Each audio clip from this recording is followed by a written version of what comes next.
Ikan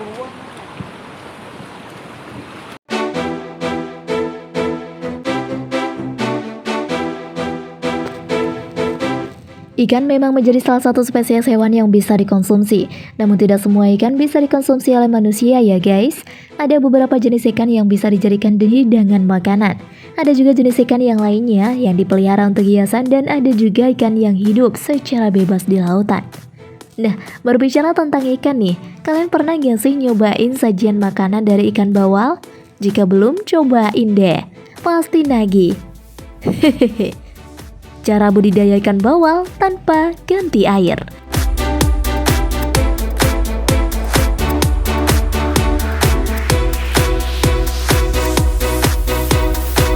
Nomor 11.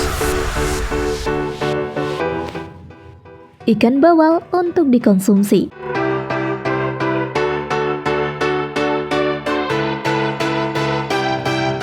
Tidak hanya ikan gurame, lele, bandeng saja ya yang ternyata bisa kalian makan, tapi ada ikan yang tak kalah gurih dan nikmat jika dijadikan santapan dengan nasi hangat. Nah, ikan apa itu kira-kira? Ya, ikan bawal. Meski kedengarannya masih sangat asing di telinga kita semua, namun perlu kalian tahu, jika ternyata ikan bawal ini termasuk dalam salah satu jenis ikan yang memiliki daging empuk dan gurih. Tidak hanya itu saja, kandungan protein dan juga kalsium yang diberikan oleh ikan bawal mampu mencukupi kadar yang diperlukan oleh manusia. Sehingga tak heran dong jika saat ini sudah cukup banyak restoran dan tempat makan yang menyajikan sajian makanan dari ikan bawal. Mulai dari sajian digoreng, ditumis, hingga ada juga yang dibakar. Harganya juga tidak terbilang mahal loh jika harus dibandingkan dengan ikan gurame. Untuk seporsi ikan bawal dalam kisaran berat setengah kilogram, biasa dijual dengan harga 35.000 saja. Sedangkan untuk sajian ikan gurami dalam takaran setengah kilogram saja, sudah berada di nilai 75.000. Dari sini saja sudah bisa kalian lihat dong gimana murahnya ikan ini. Tapi meskipun murah, tak membuat ikan bawal kehilangan performanya di lidah masyarakat Indonesia. Buktinya saja hampir setiap hari restoran kekurangan stok ikan bawal. Ya karena ikan ini laris manis dan banyak peminatnya.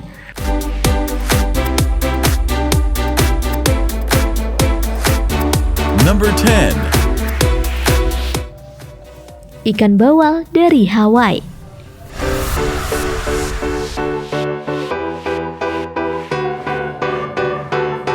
Ikan jenis bawal ini berasal dari negeri Hawaii loh. Jauh banget kan guys? Jelas jauh dong. Tapi untuk saat ini sudah banyak budidaya di negara kita Indonesia, sehingga masyarakat Indonesia tidak perlu lagi repot-repot untuk mengekspor ikan bawal itu sendiri. Ikan bawal termasuk dalam salah satu ikan predator, sehingga jika kalian ada niatan untuk budidayakan ini, perlu hati-hati banget ya sahabat.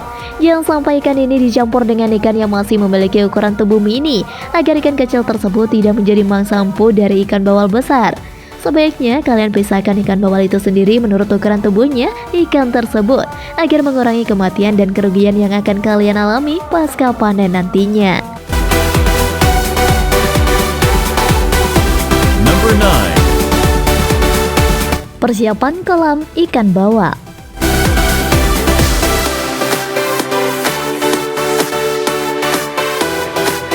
Lingkungan yang optimal dan sesuai dengan kebutuhan ikan bawal akan menunjang ikan bawal untuk hidup dengan baik dan tumbuh dengan cepat.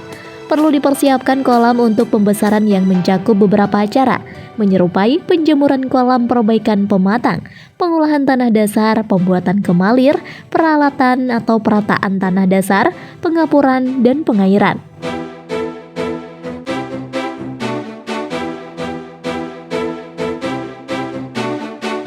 Number 8. Penjemuran kolam bawal.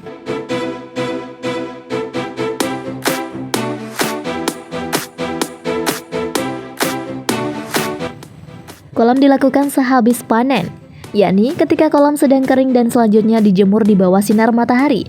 Penjemuran berlangsung selama 4-7 hari atau tergantung cuaca. Dalam cuaca panas hanya membutuhkan waktu 4 hari. Sedangkan dalam cuaca redup, contohnya ekspresi dominan hujan, penjemuran sanggup berlangsung selama 1 minggu.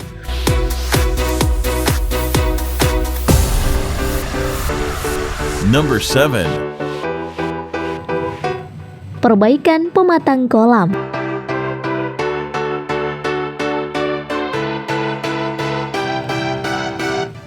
Kegiatan perbaikan pematang budidaya ikan bawal air tenang dilakukan sehabis pengeringan atau ketika tanah dasar mulai kering. Biasanya acara ini dilakukan pada hari ketiga sehabis panen. Perbaikan pematang penting untuk dilakukan, mengingat tujuan utama dari perbaikan pematang yakni menghindari kolam bocor sehingga ketika diisi air yang masuk sanggup dihemat.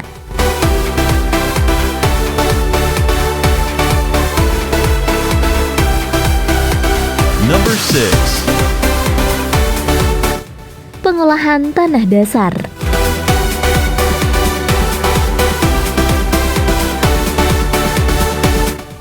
Setelah perbaikan pematang selesai, langkah selanjutnya dalam persiapan kolam yakni pengolahan tanah dasar. Caranya yakni mencangkul seluruh bab tanah dasar, tetapi dihentikan terlalu dalam. Untuk kolam yang telah berkali-kali digunakan, pengolahan tidak cukup dengan mencangkul, tetapi juga harus dibajak. Pengolahan tanah dasar bertujuan biar tanah dasar kedap air, strukturnya baik dan higienis.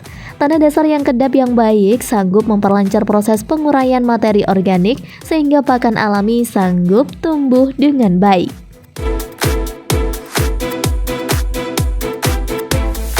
Number 5. Buat kemalir.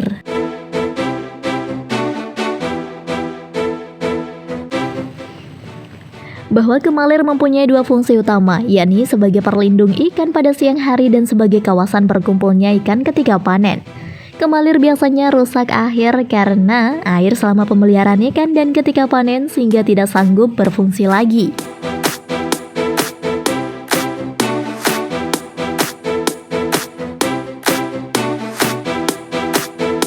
Number 4. Pembuatan kemalir dilakukan.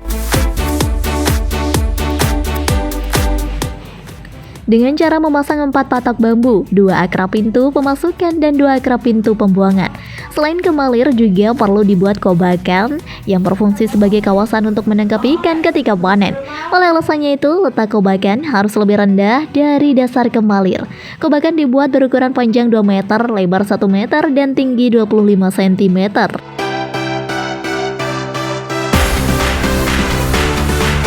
Number 3. Proses perataan tanah.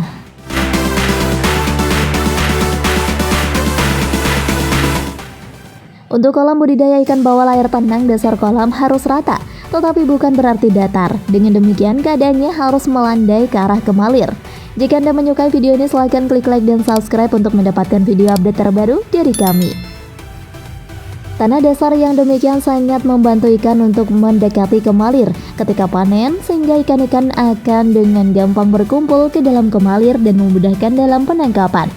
Peralatan tanah dasar dilakukan dengan cara menarik tanah yang ada akrab kemalir ke arah pematang. Hal ini dilakukan alasannya sehabis pembuatan kemalir banyak tanah yang menumpuk.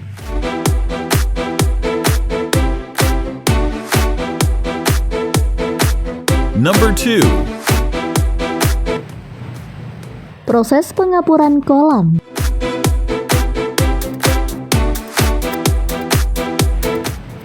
Pengapuran juga sangat penting dalam persiapan kolam. Kegiatan ini juga bertujuan untuk meningkatkan produktivitasnya tanah, terutama pH dan alkalinitas di dalam kolam biasanya turun. Pengapuran dilakukan sehabis pembuatan kemalir, yakni dengan cara menyiramkan air ke kapur ke seluruh bab tanah dasar dan pematang. Sebelum ditebar atau disiram, kapur direndam terlebih dahulu dengan air. Untuk kolam yang sudah kering, pengapuran sanggup dilakukan dengan cara menaburnya ke seluruh bab tanah dasar pematang.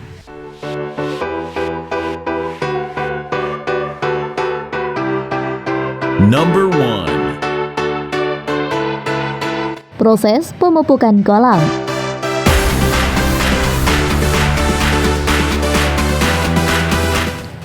Sebelum digunakan kembali, kolam budidaya ikan bawal air tenang ikan harus dibuat subur terlebih dahulu.